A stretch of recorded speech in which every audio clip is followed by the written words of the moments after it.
এজন্য আমার প্রিয় ভাইয়েরা, নফসের উপর নিয়ন্ত্রণ নিতে চাইলে রমাদানের রোজার কোনো বিকল্প নাই। এটা এমন মাস যে মাসের ফজিলতেরও কোনো শেষ নাই। এই মাসকে বলা হয় দ্য মান্থ অফ হোপ। এটা আশা জাগানিয়া মাস। রমজানের কথা শুনলে আশা জাগে না হৃদয়ে? হ্যাঁ, ইদা জা রমাদান ফুতিহাত আবওয়াবুস সামা ওয়া গুল্লিকাত আবওয়াবু জাহান্নাম ওয়া সুফিদাতিশ শায়াতিন। রমাদান আসলে আকাশের দরজাগুলো খুলে দেওয়া হয়, মানে জান্নাতের। জাহান্নামের দরজাগুলোকে লক করে দেওয়া হয়, শয়তানকে চেইন আপ করা হয়। ইবাদত করলে শুধু করতেই মনে চায়। চিল্লায় বলেন না সুবহানাল্লাহ। রমজানে ইবাদতে যেই মজা পাওয়া যায়, সারা বছর অন্য কোনো মাসে এই মজা আপনি পান? আমার চাঁপাইনবাবগঞ্জের ভাইরা আওয়াজ করে বলেন না, রমজানে ইবাদতে যেই মজা অন্য মাসে এটা পান? কারণ রমজানে ইবাদত করলে সওয়াবও বেশি, ইবাদতের একটা পরিবেশ থাকে, ঠিক কিনা বলেন? অন্য মাসে ইবাদত করলে এর সওয়াব পাওয়া যায় গাণিতিক হারে, রমজানে ইবাদত করলে সওয়াব বাড়তে থাকে জ্যামিতিক হারে। সুবহানাল্লাহ কইবেন না? অন্য মাসে সওয়াব বাড়ে গাণিতিক হারে, রমাদানে ইবাদত করলে সওয়াব বাড়ে কিভাবে জ্যামিতিক হারে বাড়ে দেখেন। রমাদানে একটা নফল করলে ফরজের সমান সওয়াব, একটা ফরজ করলে 70 থেকে 700 গুণ সওয়াব।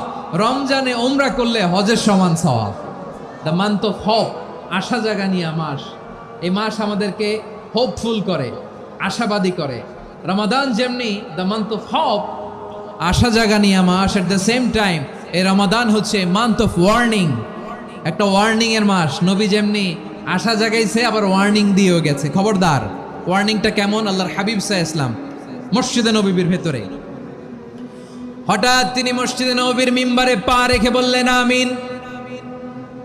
দ্বিতীয় ধাপে পা রেখে বললেন আমিন, তৃতীয় ধাপে পা রেখে বললেন আমিন। সাহাবারা অবাক হয়ে বললেন, ইয়া রাসূলুল্লাহ, ইয়া হাবিবাল্লাহ, 3 বার শুধু আমিন আমিন পড়লেন, কেন পড়লেন আমরা কিছু জানি না, আমাদেরকে জানিয়ে দেন কেন আপনি 3 বার আমিন বললেন।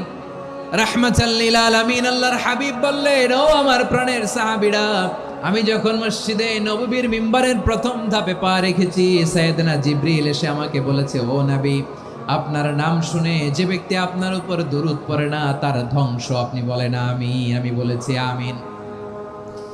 দ্বিতীয় ধাপে পা রাখার পর সাইয়েদনা জিবরিল বললেন, ইয়া রাসূলুল্লাহ, মাতা পিতাকে বার্ধক্য অবস্থায় পেয়ে তাদের সেবা করে, তাদের সাথে সদাচরণ করে যে সন্তান জান্নাত কামাতে পারলো না, তার জন্য ধ্বংস। আপনি বলেন আমিন। আমি বলেছি আমিন।